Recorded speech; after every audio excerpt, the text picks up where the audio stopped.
할렐루야. 우리 하나님 앞에 크게 한번 할렐루야 하나님을 찬양하십시다. 할렐루야. 반갑습니다. 오늘은 어버이 주일인데 우리 성도님들과 함께 인사하십시다. 안녕하세요. 잘 오셨습니다. 반갑습니다.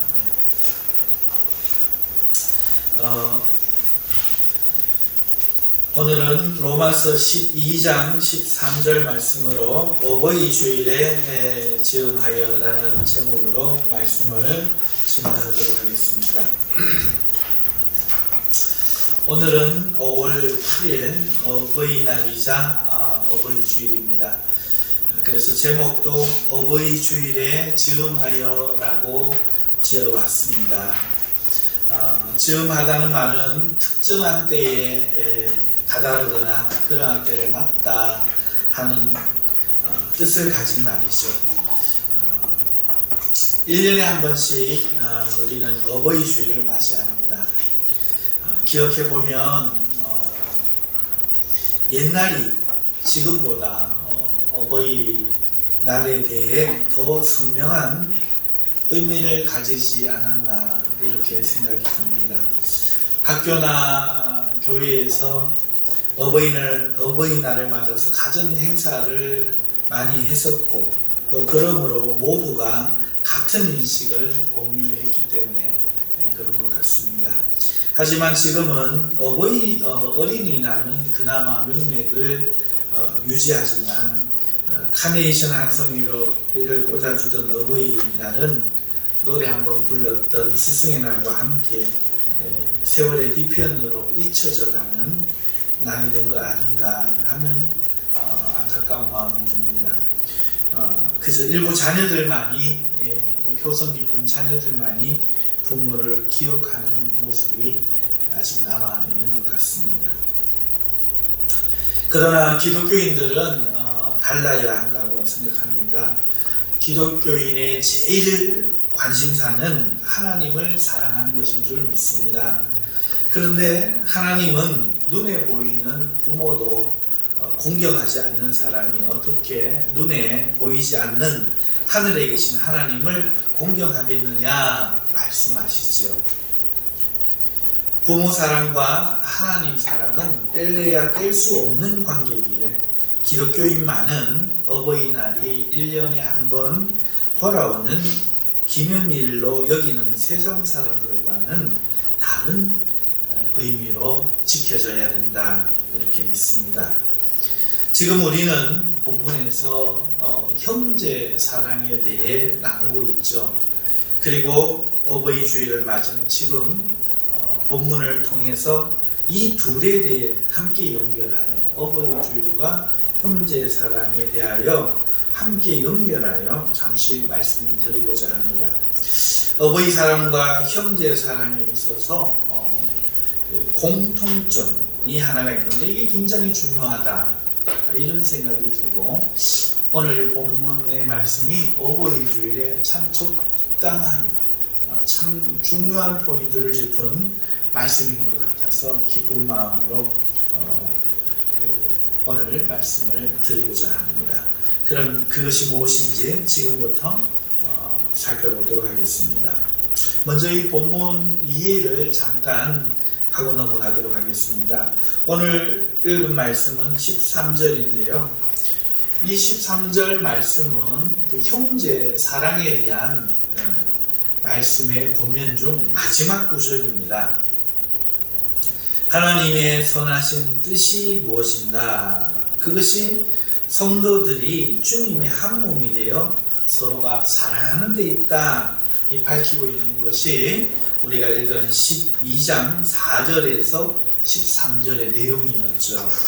특히 9절에서 13절까지는 이렇게 해라 라고 명령함으로써 그 형제 사랑에 대한 지침을 주고 있는데요. 오늘 13절은 그 형제 사랑에 있어 내용의 마지막 명령인 겁니다. 그 말은 이 14절부터는 21절까지 다른 내용이라는 것이죠. 그리스도의 몸인 형제들과의 관계에 대한 내용이 아니라 세상의 사람들과의 관계에서 성도들이 살아가야 할 모습에 대하여 말하고 있습니다. 넓은 의미에서는 나머지 이 구절도 형제 사랑에 대한 말씀으로 우리가 이해할 수 있겠습니다. 그러나 17절에 모든 사람 앞에서 선한 일을 도모하라 라는 말씀이 있는데, 이때 모든 사람은 4절에서 13절까지에서 나왔던 형제, 오늘 13절에서 나왔던 성도라고 불려진 단어가 아니라 보통의 사람들을 뜻하는 안드로스, 일반적인 사람이라는 단어가 사용된 것을 볼 때 형제 사랑은 9절에서부터 13절에까지 내용으로 맞춰지고 14절부터 21절까지는 성도가 이제 세상에서는 또 어떻게 살아야 하는가, 세상 사람들과의 관계에서 어떻게 살아야 되는가, 이것을 말씀한다고 볼 수 있겠습니다. 자, 그러면은 이제 이 13절에 나오는 이 문장과 그 문장 속에 있는 단어의 뜻을 조금만 더 생각해 보겠습니다. 우리 성경에 성도에 쓸 것을 공급하며 손 대접하기를 힘쓰라, 이렇게 우리가 읽었습니다. 여기서 쓸 것을 공급하며 라고 되어 있는데, 여기서 쓸 것을이라고 하는 단어는 크레이 아이스라는 이 단어입니다. 이 뜻은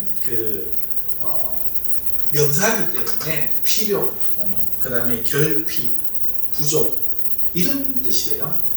그래서 뒤에 보면은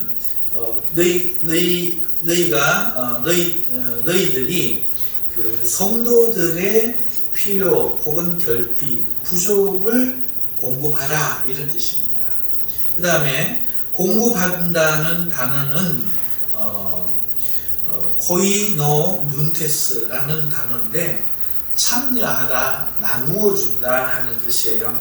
그래서 어떤 사람과 함께 그가 가진 것에 내가 참여하거나, 어떤 사람과 함께 함에 있어 그가 가지고 있지 않은 것을 내가 나누어 준다라는 뜻이 됩니다. 그러니까 이 쓸 것을 공급하며, 성도들의 쓸 것을 공급하며 라는 말씀은 그리스도의 한 몸인 다른 성도들의 결핍이나 부족이나 필요 등에 대하여 너희들이 그 결핍에 참여해라, 그리고 너희들의 것을 나누어 주라 하는 이런 간단한, 비교적 단순한 뜻이 되겠습니다. 뜻은, 내용은 간단합니다만 여기는 아주 중요한 가르침이 있는데요. 여러분, 초대교회의 특징을 잠시 한번 생각을 해볼까요? 초대교회의 특징, 그러면 여러분 어떤 것이 생각나십니까? 성령 충만과 함께 날마다 모이고, 또 서로가 모든 물건을 통용하고, 그러면서도 자기의 것을 자기의 것이라 주장하지 않았다 하는 내용이 혹시 기억나십니까? 바로 그게 초대교회의 특징이에요. 사도행전에 나오는 내용이죠.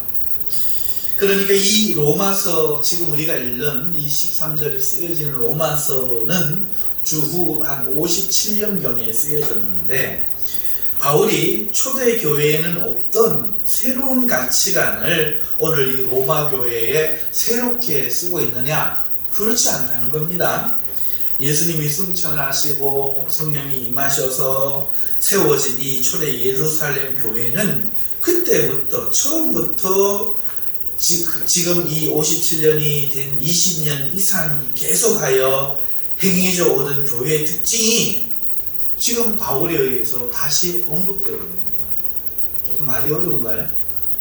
그러니까 예루살렘 교회는 처음부터 그 특징, 날마다 모여서 자기의 것을 자기의 것이라 하지 않으려고 서로 나누던, 이것을 지금 20여 년이 지난 후에도 계속 행하고 있는 그것을 로마 이방교회에도 지금 바울이 너희도 이렇게 하라 라고 하고 있다는 것이죠.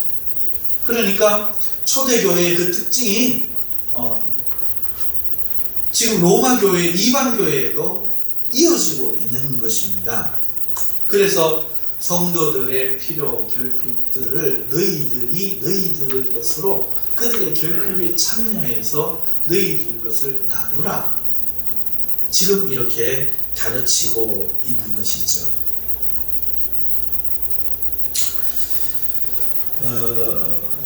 초대교회의 그 특징이 중요한 것입니다. 그래서 우리는 초대교회로 돌아가고자 하는 꿈이 있죠.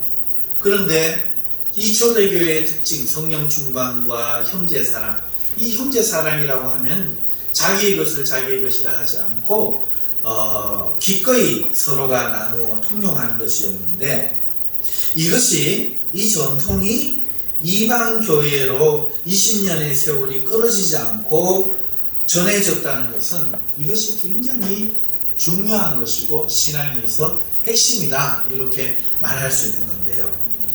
그러면 오늘날 교회에 이것이 그대로 전해져 내려오고 있습니까? 여러분 어떻게 생각하십니까? 교회에 모여서 예배하는 것도 초대교회와 같고 성찬을 거행하는 것도 같은데 우리는 초대교회로 돌아가자고 합니다. 왜 그럴까요? 초대교회의 가장 큰 특징, 성령 충만, 그리고 이 형제사랑, 이것이 큰 특징인데, 특별히 이 그 형제사랑의 특징이 현대교회에 저는 지금 없다고 생각합니다. 이어져 내려오지 않고 있다, 이렇게 생각이 들어요. 초대교회가 함께 모여 사는 것이었다면 현대교회는요, 각자 도생이죠. 분명한, 부인할 수 없는 삶의 모습이죠. 초대교회는 각자가 살아남는 것이 아니라 모여서 자기의 것을 나누며 함께 살았습니다. 그런데 지금 현대교회에서는 각자가 각자의 삶에서 살아남는 것이 자기의 몫이 되었죠. 오늘 현대교회의 형제사랑은 무엇입니까? 그러면 사랑이 없습니까? 아니죠. 있습니다. 주일날 반갑게 만나는 것이죠. 그리고 같은 교인으로 한 교회를 봉사하며 섬기는 것입니다. 이것이 오늘날의 형제 사랑이죠. 여러분들에게 물어보고 싶습니다. 그러면 초대교회의 형제 사랑과 오늘날 우리의 사랑이 이 두 가지가 같을까요? 같은 것입니까? 아니면 다른 것입니까? 여러분은 어떻게 생각하십니까? 만일 여러분들에게 초대교회 방식으로 돌아가자고 하면 돌아갈 의향이 있습니까? 잘 생각해 보십시오. 여러분의 재산을 내어놓고 내 거라고 하지 않으면 기꺼이 서로 통용하는 그 시절로 돌아갈 의향이 있습니까? 돌아가지 않아도 같은 형제 사랑을 하고 있다고 해석해도 괜찮을까요? 오늘 이 바울의 명령은 현대 교회에는 더 이상 영향을 미치지 못하는 그런 말씀으로 보아야 할까요? 안 그래도 상관없는 말씀일까요? 참으로 생각해보지 않을 수 없어요. 이 부분에 대해서는 좀 제가 같이 모여 살자고 말씀드리는 게 아닙니다. 형제의 사랑에 대해서 말하는 것입니다. 뒤에 가서 조금 더 생각해 보기로 하고, 이제 두 번째 부분을 마저 생각해 보십시다. 13절에 손대접하기를 힘쓰라, 나머지 부분이 이 말씀인데요. 여기서 손대접이라는 말은 손님 대접이라는 뜻입니다. 이 필록세니아는 낯선 사람에 대한 사랑 혹은 환대를 말하는 단어예요. 그리고 힘쓰라 하는 이 단어는 디오콘테스라는 단어인데, 이 단어 원형이 디오코라는 단어예요. 혹시 기억나시는지 모르겠어요. 디오코가 뭔가 뒤쫓는다, 추적한다, 박해한다, 추구한다 이런 뜻입니다. 예전에 제가 이 단어를 설명을 드릴 때 인디언들이 보안관에게 고용이 되어가지고 살해범을 찾는데, 살해범이 누웠던 자리, 살해범이 뭘 먹었는지, 도망친 자리를 발자국을 찾아서 우리는 보지 못하는 것들을 찾아내서, 흔적을 찾아내서 추적하는 그 단어가 디오코다 설명을 드렸어요. 자, 그러면 손대접하기를 힘쓰다가 이런 뜻이에요. 낯선 사람에 대한 사랑을, 낯선 사람에 대한 나그네에 대한 환대를 디오코는 떼서한다. 막 그럴 일이 있는가 없는가 막 찾아내갖고 추적해갖고 막 환영하고 추적해가지고 박해하듯이 완전히 사람을 사랑하고 낯선 나그네를 대접한다. 이런 뜻이라는 것이죠. 자, 여기서 또 한번 생각을 해보십시다. 초대교회 성도들이 살면서 낯선 사람을 대접할 일이 얼마나 있었을까요? 또 로마 교회의 성도들이 낯선 손님을 이렇게 환대할 일은 얼마나 자주 있었을까요?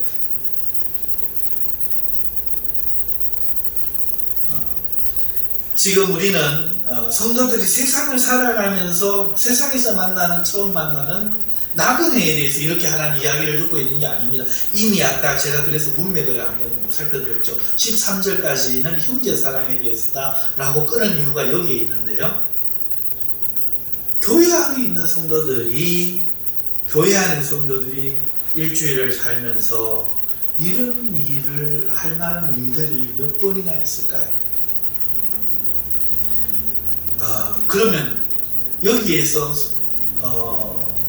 나그네, 낯선 사람은 누구를 말합니까? 여러분, 이것은 초대교회의 특징을 봐야 돼요. 초대교회는요, 새신자, 초신자가 많았어요. 그러니까 이 낯선 사람은, 나그네는 새신자를 말하는 겁니다. 초신자를 말하는 거예요. 초대교회는 구제를 많이 했어요. 여러분도 다 동의하실 겁니다. 당연히 복음이 가난한 자들에게 전해졌고 그들이 초신자 혹은 새신자가 되어 교회 안에 들어오는 일이 대부분이었죠. 심할 때는 5,000명이 하루에 막 입교를 한 거예요. 돈 많은 사람들이 예수님을 믿고 새신자가 되는 일은 반면에 드물었죠. 예수님을 믿는 것은 평범한 삶과 이별하는 것과 같은 의미였기 때문에 잃을 것이 많았던 부자들은 예수님을 믿기가 정말 힘들었습니다. 그러나 믿었던 모든 부자들은 자신의 것을 다 내어놓고 형제들과 통용했다. 그리고 부자가 아닌 사람도 자기의 것을 기꺼이 내어놓았다 하는 것이죠. 가난한 과부들과 병자들 그리고 노약자들이 계속해서 새신자로 교회 안에 들어오고 있습니다. 부자들은 가뭄에 콩나듯 들어오기도 힘듭니다. 그러면 교회의 재정은 어떻게 되었을까요? 유입되는 가난한 새신자들은 전부 구제를 기대하고 있는데 처음 믿은 자들이 그 밭과 집들을 팔아 내어놓은 돈은 이제 떨어졌습니다. 이제 교회 공동체가 이 일을 하는 것이 굉장히 힘듭니다. 누군가는 그들을 돌보아야 하는데 이때 하는 말이 이 말이에요. 우리가 지금 두 번째 살피고 있는 이 부분이죠. 곧 이 낯선 나그네, 처음 들어온 이 새신자, 도움이 필요한 이 새신자 대접하기를 추적하라는 것입니다. 너희들 각자가 그렇게 해야 한다 하는 것입니다. 자, 이것도 한번 생각해 봅시다. 우리가 초대교회로 돌아가고 싶다 할 때 이런 뜻입니까? 초대교회의 현실이라면 이게 현실인데 여러분 돌아가시겠습니까? 아니면 각자의 삶은 각자가 알아서 하고 또 더 이상 도울 일이 있으면 형편껏 돕는 오늘날 현대교회 교인으로 그냥 남으시겠습니다.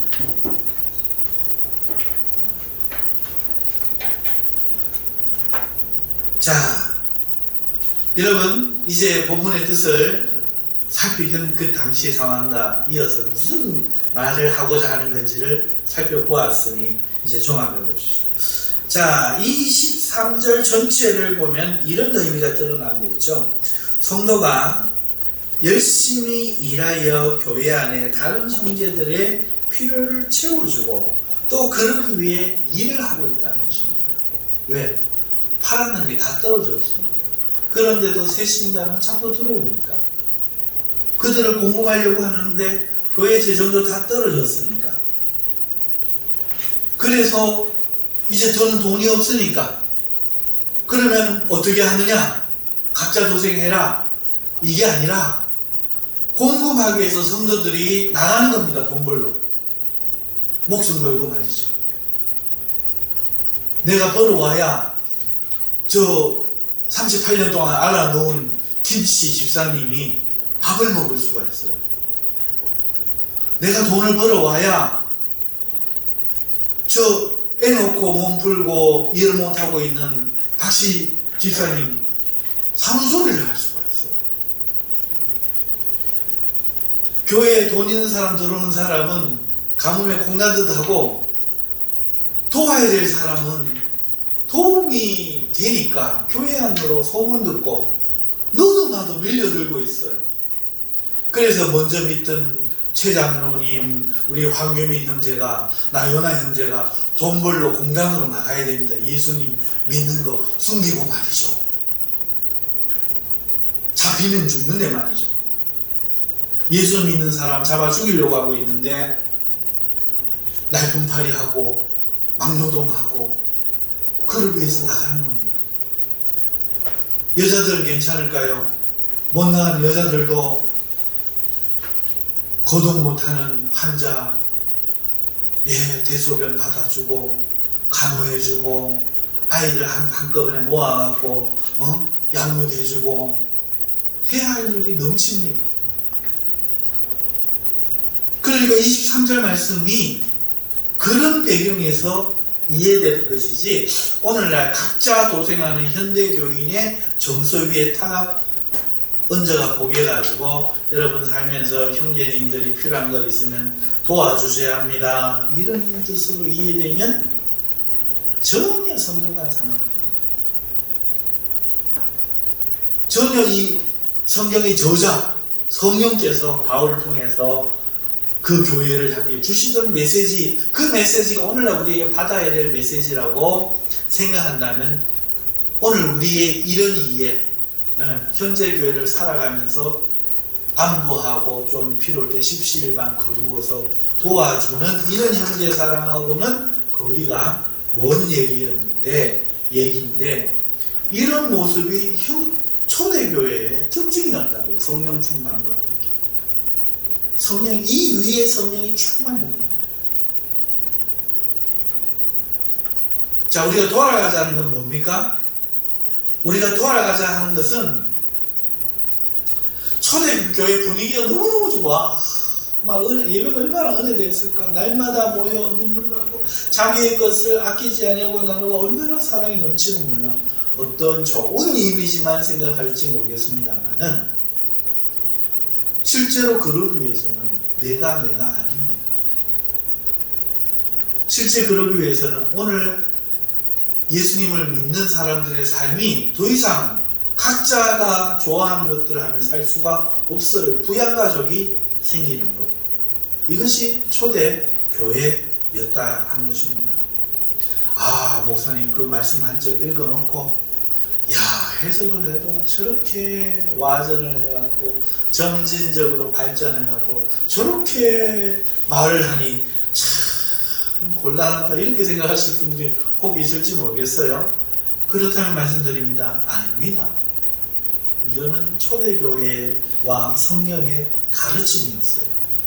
에베소서 4장 28절입니다. 도둑질하는 자는 다시 도둑질하지 말고 돌이켜 가난한 자에게 구제할 수 있도록 자기 손으로 수고하여 선한 일을 해라. 이렇게 가르치고 있다는 거예요. 성령님은. 이것은 에베소 교회에게도 전하는 말씀이었어요. 야, 그냥 과부 세우지 마. 아무나 일할 수 있는 사람이 일을 하고 각자 그 조카라든지 친척 있는 사람 친척이 돌봐. 구제 문제가 이런 문제였단 말이죠. 심각한 문제였어요. 그리고 교회의 과부들, 이 과부들은 교회가 돌보는 것이 평생의 사명이었어요. 심지어 초대교회 7 지사를 뽑을 때도 이 사도가 구제하는 일에 전념한, 왜? 구제가 그만큼 많은 거예요. 헬라파 과부, 유대파 과부 출신 과부들이 지금 다툼이 벌어지고 있어요. 교회가 전적으로 힘쓰고 있는 일이 뭡니까? 구제, 양로원 방문하고 오늘날 현대교회 가듯이 고아원 방문하는 겁니까? 저 아프리카 선교단체 기부금을 한 달에 얼마씩 하는 문제입니까? 아닙니다. 이 교회 안에 이 형제들의 필요를 외면하지 않으려고 하니까 노인들이, 연약자들이, 노약자들이, 병자들이 돌봄이 필요하니까 몸으로든 물질로든 그들을 더 이상 남으로 여기지 않고 가족이 되어서 그리스도의 한 몸이 되어서, 아까 우리 앞에서 이미 배웠잖아요. 그리스도의 한 몸이 되어서 하나가 되는 일이 되기 위하여 하다 보니까 이 비용을 충당하기 위하여 밖에 나가서, 직장에 나가서 자기 손으로 수고해서 이 구제의 선한 일에 동참한다 하는 것입니다. 그러니까 초대교인들이 모든 자기 재산을 구제하도록 이미 내어놓았고, 그럼에도 턱없이 부족한 비용을 마련하기 위해 힘써 일한 것, 이것이 사실이라는 거예요. 그리고 이것이 성경의 곳곳에서 나타나는 가르침이라는 것입니다.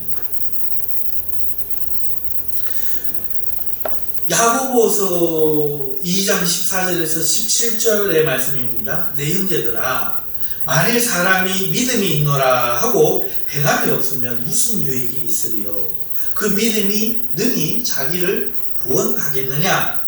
만일 형제가 자매가 헐벗고 일용할 양식이 없는데 너희 중에 누구든지 그에게 이르되 평안히 가라, 덥게 하라, 배부르게 하라 하며 그 몸에 쓸 것을 주지 아니하면 무슨 유익이 있으리요? 이와 같이 행함이 없는 믿음은 그 자체가 죽은 것이라. 이 말씀을 여러분 어떻게 읽으세요?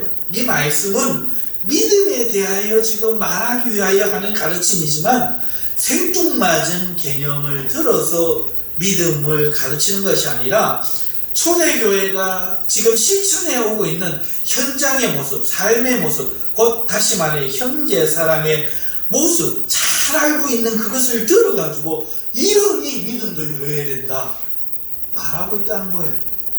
이해가십니까? 형제들아, 행함이 없는 믿음 죽은 믿음이다 하고 형제 사랑할 때 아무것도 안 주면 형제 사랑, 이렇게 잘 알지도 못했던 형제 사랑을 들어가고 믿음도 이와 같다 이렇게 연결시켜서 굳이 설득시킨 게 아니고, 오늘 형제가 와서 뭔가 요구하면 전부 주는 것이 이 신앙인의 모습이었거든요. 그리고 이걸 진리로 알고 살았거든요. 초대교회, 오순절, 다락방 그때부터 시작해서 계속하여 주 7, 80년까지 계속, 그리고 그 이후로도 계속하여 그 삶을 살았던 겁니다. 그러니까 그걸 들을 지금 이야기하는 거예요. 누가 형제 사랑에 있어서 안 주고 이렇게 하는 사람 봤나? 없지. 믿음도 당연하지. 그러니까 믿음도 실천이 있어야 되는 거야. 이렇게 잘 아는 것을 들어가지고 설명하는 것이 이 본문의 말씀이었다는 거죠. 그러니까 이 야고보서의 말씀이나 에베소서의 말씀이나 오늘 이 로마서의 말씀이나 이후에도 무수히 많지만은 초대교회 가장 큰 특징 뭡니까? 형제 사랑인데 이런 거예요. 아, 사랑해요. 사랑해요. 이 감정이 아니에요. 이걸 형제 사랑이라고 말한 적이 없어요. 에휴, 일도 뭐하고 그러면서 나가서 내가 벌어갖고 야! 가서 등록금 대줘. 이게 형제 사랑이라고 말하지 이 얼굴이 이게 아니에요. 마음의 감정이 아니에요. 형제 사랑이라고 말을 할 때는 이거였습니다.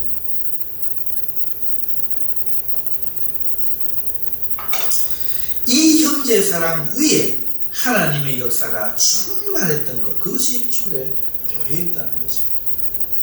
자, 그러면 이제 우리 오늘날 현대교회 우리의 믿음에 적용해 봅시다. 오늘 살펴본 바울의 명령과 초대교회의 모습이 우리에게 주는 의의가 무엇입니까? 그것은 형제 사랑이 이면적이고 정신적이고 감정적인 사랑이 되어서는 안 되고 실질적인 사랑이 되어야 한다는 뜻이죠. 분명 오늘날의 성도들이 초대교회와 똑같은 형태로 형제의 사랑을 할 수 없다는 것, 이것은 사실이에요. 삶의 모습이 그래요. 그래서 형제 초대교회처럼 모여서 살기는 대단히 어려워요. 하지만 형제 사랑이란 이 교회의 특성은 성령 충만의 특성과 함께 교회에 바뀔 수 없는 특징이고, 그렇기 때문에 오늘 우리도 이 형제 사랑이 적용되어야 한다는 뜻입니다. 그래서 우리도 성령의 충만한 교회가 되고 그리스도의 사랑으로 형제 사랑이 충만해야 한다는 것이죠. 그러므로 오늘날 우리가 신앙이 지식으로 흐르는 것을 경계해야 됩니다. 성령의 능력으로 충만하기를 첫째 힘써야 할 것이요, 둘째 형제 사랑이 감정적이고 개념적인 사랑이 아니라 실질적인 필요를 채워주는 사랑이 되도록 힘써야 합니다. 이것이 오늘 우리에게 적용할 것이죠. 같이 모여 살기는 어려워요. 하지만 더 자주 보고 더 자주 안보하면서 우리 형제를 내가 외면해도 되는 그런 존재로 생각하는 것이 아니라 가족의 일부, 내가 부양해야 되는 식구, 이렇게 생각하는 것입니다. 이게 우리 교회의 개척 설립의 취지예요. 여러분들 아시는지 모르겠습니다만 이게 우리 교회 개척의 설립의 취지입니다. 제가 이 나이에 목회자로 늦게 부름받아서 많고 많은 교회에 내 교회 하나 더 세우는데 무슨 의미가 있습니까? 그저 신앙생활 잘하면 되죠. 다른 교회 가서 성도로 잘 살면 되죠. 그래도 상급이 똑같은데 왜 이 나이에 저를 불렀습니까? 하나님 앞에 물으면서 제가 오늘 이 시대의 부흥은 말씀의 부흥이 아니라 교회의 부흥입니다. 다시 말하면 교회가 혁신되어야 됩니다. 개혁되어야. 목사 중심의 이 교회가 망해야 됩니다. 다시 한번 말씀드립니다. 목사 중심의 이 교회가 망해야 됩니다. 그럼 누구 중심입니까? 주님 중심. 그럼 주님 중심은 누구 중심입니까? 성도 중심. 주님의 몸인 성도. 성도들이 살아요. 오늘날 좀 떠내기처럼 왔다가 갔다가 이래서는 안 된다는 거예요. 남처럼 모래알처럼 서로 이렇게 지내서는 안 된다는 거예요.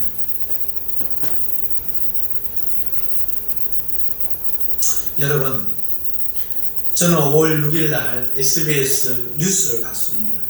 브라질에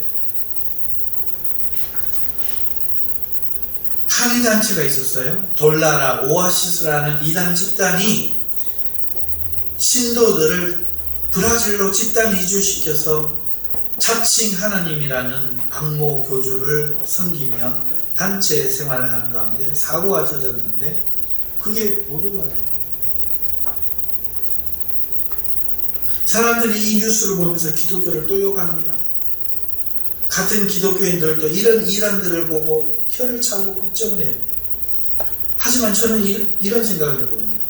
저런 이단들도 갖는 천국에 대한 열망과 그러기 위해서 이 땅에서의 저 모든 삶을 포기하고 함께 모여 나누고 헌신하는 저 믿음의 열정이 왜 우리들에게는 없는 것일까? 이런 생각이 하나 들고요. 또 반면에 저런 걸 보면서 또 얼마나 많은 참된 성도들은 형제 사랑에 대해서 초대교회 같은 걸 버려버리고 그래 각자 되면서 생이 맞아 또 이러고 살아가는 거예요. 그렇죠? 분명한 것은 저런 이단들이 있어 참 우리가 해야 할 것들의 본질을 흐리고 현대사회가 초대교회 같은 삶의 양상을 할 수 없지만 우리는 힘써 형제사랑의 그 뜻은 초대교회와 같아야 한다는 것을 다시 한번 인식해야 된다.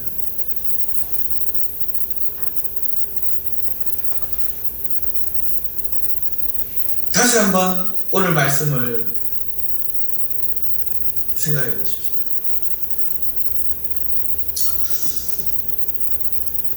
여러분들의 깊은 이해와 동의가 필요해요. 깊은 이해와 동의가 필요합니다. 예배, 오늘날 예배 같아요. 성경 말씀 같아요. 성찬 같습니다. 다른 게 뭡니까? 초대교회 다른 게 뭡니까? 성령 충만과 형제사랑. 성령 충만은 노력에서 얻었습니까? 예배 방식에 의해서 어떤 교회는 성령 충만 받고 어떤 교회는 못 받았습니까? 아닙니다. 모든 교회가 성령 충만했습니다. 그러면 무엇이 달랐습니까? 형제 사랑이 달랐어요. 이 초대교회의 특징이 뭡니까? 그 형제 사랑이 자신의 모든 삶에 세속적인 것을 다 회개하고 끊어버리고 예수님을 믿으면 죽게 되는 그런 상황 속에서도 기꺼이 예수님을 구주라 부르고 자기가 가진 것을 내어놓고 형제들에게 나누며 서로 통용하며 물건을 통용하며 그렇게 형제 자매를 먹여 살리고 돕기 위해서 손으로 수고해서 일하는 이 형제사랑, 실천적인 이 형제사랑, 이게 재미있었겠습니까? 즐거웠겠습니까? 인간적으로 편했을까요? 아니요. 인간적으로 생각하는 사람은 그 집단에 있을 수가 없었을 거예요. 내가 미쳤다고 교회 와가지고 이 고생을 또 하나, 예수 믿고 좀 부자도 되고 좀 편하려고 왔는데 교회 와가지고 혹을 때려왔다가 혹을 5개, 7개쯤 붙이는 것도 아니고 그런데 교회는 돌볼 가난한 사람은 꾸역꾸역 들어오고 여러분 물어봅시다. 인간적인 생각을 하는 사람이 이 교회에 나올 수 있을까요? 붙어 있을 수 있을까요?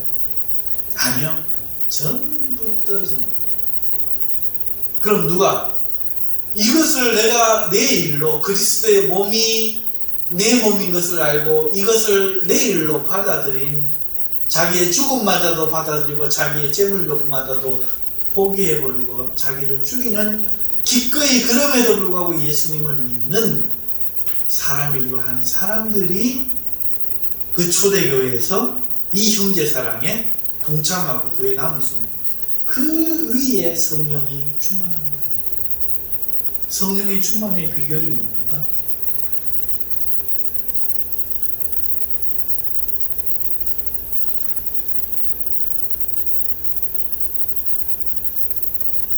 초대교회는 가난한 형제를 위해 자신의 재산을 내어놓음으로 사랑을 실천했습니다. 그럼에도 다 공급할 수 없는 현실을 위해 자신의 성으로 기꺼이 일을 하는 성이었습니다. 그리고 계속해서 들어오는 그러한 무리들을 거절하지 않고 기꺼이 환대했습니다. 오늘 우리는 두 가지를 생각합시다. 첫째, 형제사랑은 성령 충만과 함께 신앙의 필수 불가결한 요소라는 겁니다. 우리가 함께 모여 살지 못하지만 모든 재산을 내어놓을 수는 없지만 적어도 형제사랑에 대해 잃어버린 의미를 찾아야 한다는 겁니다. 이제 우리는 남이 아니고 형제의 필요를 외면할 수 없다는 사실을 가슴으로 인식해야 합니다. 이제는 자신이 잘 먹고 잘 살기 위해 일하는 것이 아니라 형제를 섬길 수 있기 위해 일하고 돈을 벌 필요가 있다는 겁니다. 그리고 형제를 돕는 것을 기쁨으로 여길 사랑이 우리에게 회복되어야 한다는 겁니다. 형제 사랑은 내 감정의 문제가 아니라 실질적인 형제의 필요를 채워주는 데 있고, 그 필요를 바라는 새로운 자들을 기꺼이 얼마든지 받아들일 수 있는 실천적인 문제임을 인식해야 된다는 거예요. 이것은 이란들도 하고 있는 것이니 핑계할 수 없다는 거예요. 진짜인 우리가 일을 하지 않는다면 하나님께 어떤 평가를 들을지 한 번은 생각해 봐야 한다는 겁니다. 우리의 믿음이 산 믿음인지 죽은 믿음인지 이 형제의 사랑에서 결판이 날 수 있음을 인식해야 된다는 거죠. 이 부흥이 이 시대의 부흥이라고 저는 믿습니다. 우리 교회가 해야 될 일이라 믿습니다. 떠내기, 어중이, 뜨중이, 돈 있는 사람, 의사, 선생님 많이 오시면 우리 교회 좋지요. 재정은 늘어나겠지요. 그래서 뭐 하겠습니까? 이래가지고 가난해도 병들어도 형제인 줄 알고 서로가 연합하여 운명을 같이 할 진짜 형제, 그 형제들이 모여야 됩니다. 그리고 본인이 그 형제라고 생각하시면 이제 직장 생활을 할 때 우리 청년들 앞으로 어떻게 할 거예요? 교회는 어린 시절에 다니다가 대학 가고 졸업하면 여자 만나고 그냥 결혼해가 저리 신여행 가고 좋은 직장 대기업 가갖고 룰랄라 살고 하나님 축복해갖고 잘 되고 여유되는 만큼 교회 헌금도 뭉텅뭉텅하고 그렇게 신앙생활을 하십니까? 아니면 그런 인물이 되지 못하다. 한 달에 200만원, 300만원 벌어가지고 교회가 필요한 사람들을 돌보고 그 필요를 채우고 하는 일을 하기 위해서 남은 삶을 사시겠습니다. 만약에 여러분들에게 특히 청년들 대답하세요. 10년이 대답하세요. 여러분들에게 그런 사람을 교회가 강요한다면 요한이가 했던 말 다시 해야 돼요. 못해 참겠다. 교회 와고 촬영하는 거 좀 늦었다고 이야기했다고 우리 요한이 못해 먹겠다 이런 생각이 들었대요. 전 박수를 보내요. 왜 박수를 보내요? 저게 정상이에요. 인간의 생각으로 못해 먹어요. 예수 못 믿어요. 그런 거를 기대하고 우리 교회에 오셨다면 못 견딜 거예요. 남으로 막연한 개념적인 사람이 그게 아니라 그리스도의 몸이 되어야 됩니다. 그래서 생각해봐야 돼요. 못해 먹겠는 이것을 과연 내가 예수님 믿고 할 건지 포기할 건지.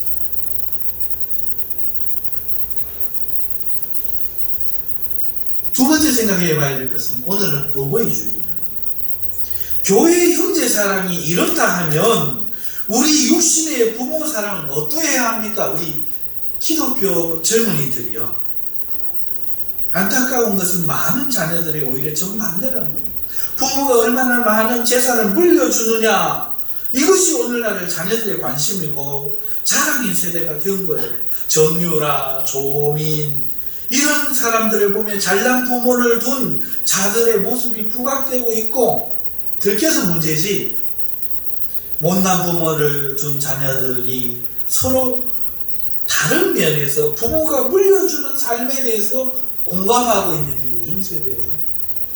하지만 그건 옳지 않습니다. 형제를 섬기기 위해 내 손으로 일하여 버는 것이 주님의 사랑을 받은 사람들의 마음이고 이것이 신앙이라면 자기 부모를 향하여 성도된 자녀들은 얼마나 더 일하여 섬길 마음을 마땅히 가져야 되지 않겠습니까? 부모에게 용돈 드리는 게 효도라고요. 어버이날 내려와서 즐겁게 하고 해드리는 게 효도라고요. 오늘날 교회는 오늘날 현대인은 아주 잘하는 교회가 있는 거죠. 그런데 기독교인도 그렇다고요? 하나님도 정말 그렇게 여기실까요? 돈을 벌어 어디에 쓰시고 부모님에게 용돈만 드립니까? 교회도 그렇게 해야 되는데 내 육신에 낳아주고 길러준 부모를 섬기고 필요를 공급하기 위해서 직장에서 모자라서 알바를 더해서 부모님의 보일러 놔드리고 도우미 붙여드리고 하기 위해서 얼마나 더 애를 써야 됩니까?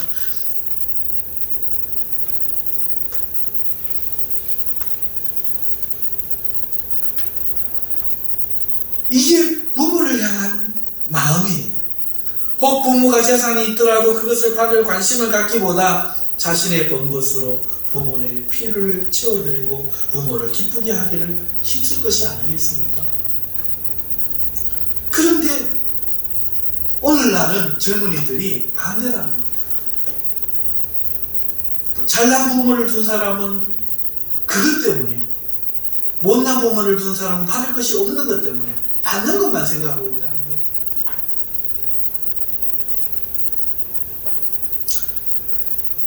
그래서 오늘 우리 기독교의 젊은 사람들은 반대로 생각해요. 형제 사랑도 이렇다 할지인데 부모에 대한 사랑 일주일에 한 번, 한 달에 한 번 전화하는 것을, 그러면 여러분 안 믿는 사람과 무엇이 다릅니까? 그래서 우리 젊은이들에게 가르치기를 어떻게 해요? 아침 저녁으로 문화하는 거예요. 아침에 부모님 기침하셨습니까? 저녁에 부모님 잠자리 편하게 드십시오. 제가 설교를 했지요? 정말 어려운 거 아닙니다. 하지만 우리 마음에, 그래, 이것이 어버이주의를 즈음한 기독교인들의 자녀들의 마땅한 마음의 자세라 생각합니다. 말씀을 맺겠습니다. 부모 사랑이든 형제 사랑이든 말로만 하는 사랑, 감정뿐인 사랑은 아무 가치가 없습니다. 그 사랑은 거짓입니다. 자신이 희생하고 섬기는 것은 하나도 없이 부모와 형제에게 받을 때 느끼는 그 기쁨을 사랑이라고 착각하는 그것은 거머리 마음. 이러한 자들마다 사랑해요. 교회가 사랑이 없다고 욕하고 사랑이 없다고 떠나갑니다. 정작 본인은 작은 것 하나 내어놓지 않으면서 말이에요. 이런 자녀는 부모께 감사하고 주신 생명에 보답하지 않고 오히려 원망하며 부모가 자기에게 짐이 될까봐 전전긍긍합니다. 이제 우리는 주님을 봅시다. 주님이 성경 어디에 내가 너를 사랑한다 알지? 이러셨나요? 여러분들 성경은 다 한번 읽어보셨죠? 주님은 그런 사랑 표현에 아주 인색합니다. 하지만 우리의 필요를 채우는 일에 있어서 죽기까지 자기 자신을 나누셨어요. 한 번도 사랑한다, 어쩐다, 내 맘 알지, 이렇게 하지 않으셨어도 묵묵히 수고하고 애쓰며 우리에게 생명을 공급하셨습니다. 어버이 주일에 즈음하여 우리는 우리의 사랑에 대해 깊이 생각해보고 우리의 신앙에 대해 깊이 생각해보고 우리 삶의 방향에 대해 다시 한번 깊이 생각해 볼 수 있기를 주님의 이름으로 축원합니다. 기도하겠습니다. 걸어가시